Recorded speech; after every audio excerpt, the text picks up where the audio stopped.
Hello and welcome back to the channel. For this video, we are going to be moving on to book 5 of Heaven Official's Blessing.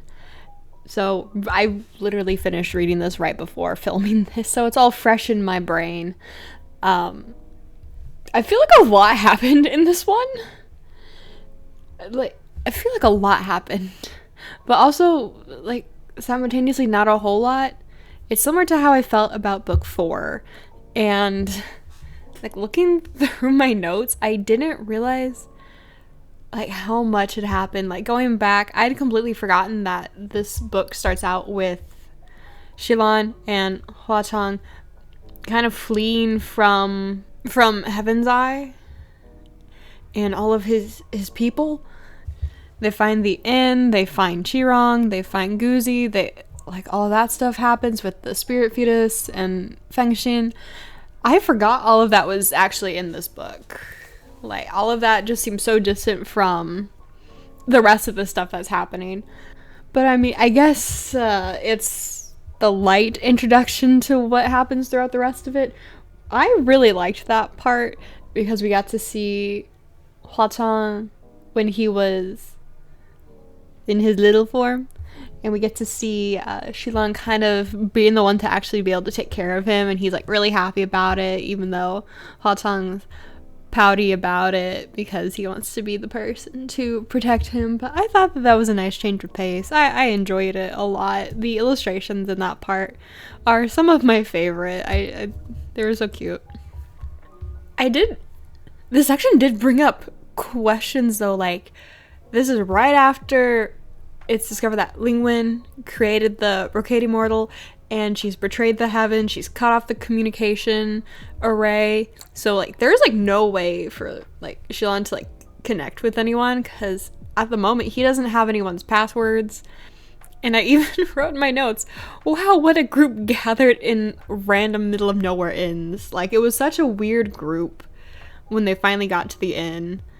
And you had all these different people, so that was kind of weird. I've noticed the just random inserts of important side characters that are kind of pulled back from previous books are super weird, and that happens further into this too. And I did note that in my notes that this is super weird for them to just show up.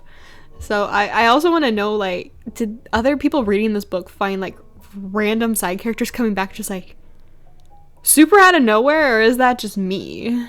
Obviously, reading through this, it looks like Fengxin is the father of the spirit child, and he had no idea. And then it's brought up that Muqing's the one that killed them and made the baby into a demon for an odd cultivation method. And so it brought up to the question of, is he I don't know if they questioned if he was fit to be a heavenly official, but I certainly am questioning that myself. Is it a similar but darker version of what happened with the Windmaster, to where I don't know, I have questions because obviously he was not appointed, ascended thanks to Xilan.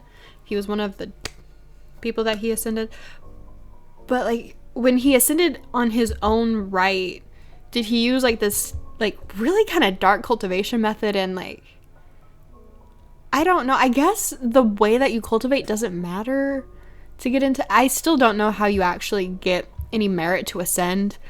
But this brought up really random questions on how do you do that, and is he fit to be a heavenly official in the upper court? I don't know. So I'm now weary of him based on that information. And I was trying to figure out a valid reason for him to do this, but I can't think of any. Maybe we'll get some later. Who knows? And the way that Junwoo, who is the headstrong kind of principal, if you think of it as a school, overlooking the upper court and all of the heavenly realm, just coming and looking for Xilan. Why is he so obsessed with this kid? And all the stuff about he was nice to him in the past, and he let him off easy. He mentions it later. Wow, he really let me off easy with my punishments. Something's up with that, and so I'm really looking forward to learning more about their connection and reading so far, like through book 5 even, we don't know a whole lot about 𝕬𝕚. We just know that he's someone that 𝔽𝕚 looks up to a lot, and he runs heaven. So I'm really looking forward to that, because I feel like there's gonna be like, not really a plot twist if you're looking for it like already, but like something's gonna go wrong. And so I just have this feeling, and I'm sure other people might too. Like, I even wrote, there's thousands of martial gods. Why are you focusing on him in this situation? Like, your communication raised down. Like, no one's being able to take up Lingwen's position, no matter how many civil gods that are trying. And, like, you've got Mount 𝕤𝕠𝕣𝕖, and you've got the mountain opening up with the ghosts fighting for supreme status and becoming a ghost king. You got all of this stuff kind of happening. And he's just waiting for 𝔽𝕚 and like saying like, you need to go back and take my spot, and I'm gonna go handle the mountain. That just makes no sense to me, and 𝔽𝕚 also agrees that that makes no sense. So of course then we get the transition to them going, which, like, you knew what happened, but that's a very interesting way to go about them getting to that point. The whole puppet master bit I found really funny, and we get like really pretty art in it too, but it does, the bit doesn't last very long throughout the book, but I even noted it in my notes when I was reading, that it's just really funny to me for some reason. And 𝕚𝕚𝕟 is back, but like, you know, I knew that something was going to happen, because in one of the earlier videos someone had commented, oh, I'm so surprised that you don't like 𝕚𝕚𝕟, and I'm just like, maybe I misread it something, maybe he'll get a redemption, but people seem to really like him, and I was really confused. And then I read this book, and I'm just like, okay, I don't hate him, he's helping, yeah. So I guess this was his redemption book for me, but I'm actually beginning to like his character and all of that. I've redeemed him, but like, why is he there just randomly? I don't know. But I guess no one could tell 𝔽𝕚 that 𝕚𝕚𝕟 was going, because no one had his password and he doesn't have anyone else's to ask. So that would explain at least why there was no communication. So that makes sense. And like the fight scene that happens after they get past the mountain and everything, there's a lot going on. Like 𝕚𝕚𝕟's fighting his sword. Okay, we know nothing about the sword, and all of a sudden he's fighting the sword. And then General 𝕚𝕚 is there, which I guess he's a ghost. He would go to the mountain. He seems very powerful. Sure, it would make sense for him to try and get there, but why is he just randomly right there? This mountain is huge. It's several cities big. This scene is like the most like preposterous in my mind of the collection of characters that show up here. 𝕚𝕚's super random, and then to try and get him to leave, 𝔽𝕚's calling out for Banyu and little 𝕚, and all of a sudden they actually show up, and they're reasoning, we're with the Rainmaster. Why is the Rainmaster here? Oh, someone took some farmers. And all of that gets tied back later, but in the moment I'm just like, this is so random. Why are they here out of nowhere?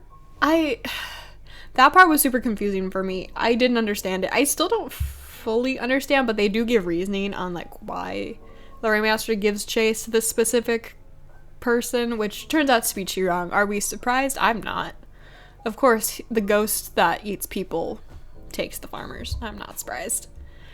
And then, like, I skipped some stuff because, like, we get, like, some development and, like, all that, but, like, my next note is talking about, like, the magic murals. Like, that's weird, and we start getting all these connections between, the Wuyong kingdom and 𝔽𝕚's upbringing, and all of the connections between him and the crown prince of this nation that was destroyed like 2,000 years ago. And so it's super weird. The only information that we get about this place is through Hua-Tang, who only knows it through spending a bunch of time here when he was trying to ascend to supreme status and become a ghost king and spend a bunch of time here. So it's very interesting, and it's very cryptic. I really do like how like all of this happens. Oh yeah, I forget in the first one he's still in his like child form, because all of a sudden, yeah, Pei Ming wanders off because he can't stand being in the temple, and then he gets captured, and all of a sudden Ling Wen reappears. And I feel like I was missing a lot of substance with them being captured by the statue, and like I got some information. We get to learn a bit more about the 𝕚𝕚𝕟𝕠𝕚, but I think I missed some subtext there because I didn't get a whole lot from that scene.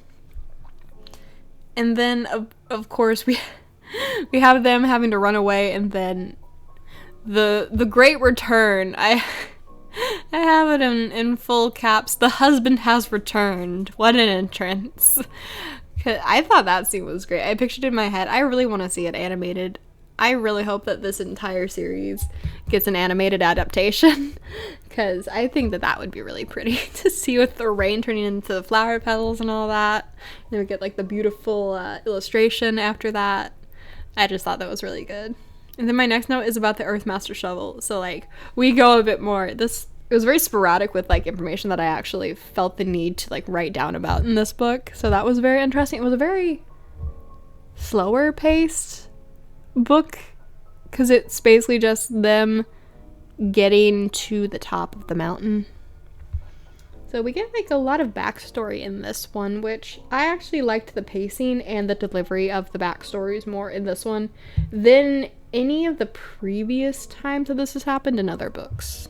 But like we get the Earthmaster shovel is back, and we get this random person Yinyu who is now working for Huatang, but was a heavenly official that was banished. And in that time I'm just like, who is this dude? Where'd you get the shovel? This is super weird. But then like we get the backstory, which is I get it, I understand it, and I'm actually very satisfied, because we also, in getting Yingyu's backstory, we get Qiying's backstory, which I've been wanting since this kid showed up. He seems so dense. He doesn't seem to have many thoughts going on in his head.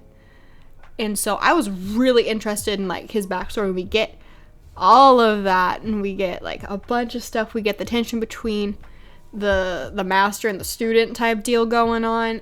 I actually really liked that. And all of this while happening with let's see, what did I even write here? Oh yes, the close intimacy of drowning in sand with a friend. And then the red string of fate, could he be any less subtle? Of course referring to Xilan and Huatang trying to explore within the stomach of the mountain spirit together after they get separated. And just the way that you have like 3 different things going on in this section, it kept me entertained, and it also kept 2 kind of plot lines moving. So I thought that was very good. But I also, a lot of like the story of like them inside the monster, it's not a monster, it's a mountain spirit, but like I didn't get a whole lot out of it. It was a lot of gaining information in these scenes. But yeah, like I really liked that they included Sheen's backstory in it. And like this child is so easy to manipulate. And like I want to know a bit more actually, because like why does Jianyu hate this child so much to put this really dangerous thing on him and then just be like, I don't care what happens to him. If he's so strong, he'll be fine. Why do you hate this child so much? It's not his fault that he just is a very straightforward person. But like I kind of feel bad for Yinyu, because he goes with the intention of getting this thing back from him and trying to help him, and then just loses his cool. And he picks like the worst day to have that little breakdown. And he handles situations so badly. Like he handles them so badly. This dude cannot handle stress. Like I kind of feel bad for him, but the things that he's done, like he needs to be reprimanded for them, and I think even he knows that. So there was a lot happening in that, and I'm just like, oh wow, that's a lot. And like the next question that is brought up is, why is Xilan so involved in what's happening here? Like when he hears his state preceptor talking about him, it's just like, okay, one, why is he here? And then you get the connection that he's the same as from like this ancient kingdom that has fallen, and like he's connected in all these ways. Like they're the same things. They've gone through human face disease. He's like he was born under the same star, the ominous star. And just all of these things are so random and connected, and I honestly cannot wait for all of these to finally be resolved and figure out what is happening. I really hope that it's in the next book, because I wanted more out of this book for like continuing like what's happening, but like we got a bunch of like even more details in this, so I need this to be explained. I need more of this to progress. And then my favorite part of when they are inside this monster is when Xilan goes to take a nap, and he's sleeping on Hua Chang's shoulder, and the others get scolded for talking too loudly because His Highness is sleeping. And it was just a like cute little domestic moment that I just really liked. It's again, like I talked about in the other ones, it's just like sprinkling of like the calm before the storm type deal. I just think it blends quite well. And then we get more of like the murals and the rats speaking, like why are they speaking and why can Xilan understand it and all that stuff. And like there's so much stuff I need to know more about his master, his state preceptor, and like what did he do to him, because he's the one that told him about the prince. So obviously that plus him seeing the connections and everything, obviously that is the connection. But how is the kingdom of Shanli connected with the kingdom of Wuyang? There's a lot of names to remember in this, but I'm getting better. I'm remembering a lot of them, and I'm proud of myself. Because one of the first struggles that I mentioned was there's so many names and things to remember, and I got a really nice comment saying it's okay, just the more you read like these types of books, the better you'll get. And like I've read 5 of the same series, and I'm retaining them better, so I'm improving. And then like we get the random scene to where Xuanji and Qirong are now paired up together. Like they're both very vengeful ghosts, so it makes sense. But why those random people? Xuanji's back from book 1, so like at least they're making use of like returning characters and not throwing new random characters at us. I guess I can appreciate that.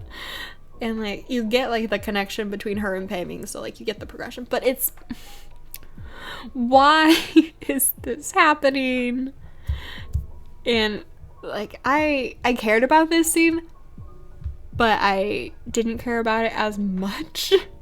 But like this is where we get the Rainmaster coming in, and this entire time, and I'm not sure if I was just defaulting their gender as a guy, or if I was reading like they were using like he and like all that for the Rainmaster throughout this entire series.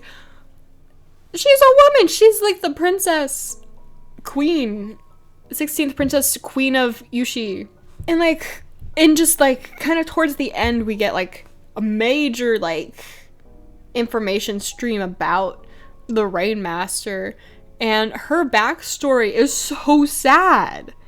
Like I already hate her father, and I don't need any more information. He might be the most hated father in this book. Like this man gave zero like care about any of his children, and I kind of wish that he would have went and died instead. But I guess in a way she ascended through that might have been why, because she gave her life for her people. So that might have been why she was able to ascend to become the Rainmaster. But oh my god, her backstory like broke my heart. This poor baby. She tried so hard. And like my last note is just like at the very end, like Sheila's going to have a breakdown at some point, and it's going to happen like any minute now. There's too many connections. Like something is wrong. Like there's something happening. Something big is going to happen in book 6, and I really am excited to see what happens, even though it might be very bad. But like I feel like a lot happened. Like I have a lot of notes that I wrote down that I feel were significant enough to write down while reading, but I feel like we just got a bunch of detail and like backstory to solidify what is happening and not like a whole lot of progression in the main plot. So I'm really excited to go into book 6. Like I said, I literally finished this and then sat down to record. That way I could immediately start reading book 6. And I'm very excited. I don't really have a lot more to say. This was a lot more of just like detail and backstory solidifying stuff. So I guess that's really it. So yeah, that was kind of my like interpretation of what happened in book 5. So if you've read this and have thoughts, please leave them in the comments. Do you agree with me? Do you disagree with me? Did you take in something differently? Like, did you interpret stuff differently? Did I miss stuff? Like, I would love to see what other people thought of this. But yeah, that's basically going to be it for today. But yeah, if you liked the video, give it a thumbs up to let me know that you liked it. If you like stuff surrounding, like right now we are doing all of the series. We are officially over halfway through with it, and I'm not sure what we're gonna do after, but it'll be fun to find out. If you want to see more of these types of videos, subscribe to the channel. And yeah, that'll basically be it. So I hope you got something out of this video and enjoyed it, at least in some part. But yeah, thank you for watching. Bye.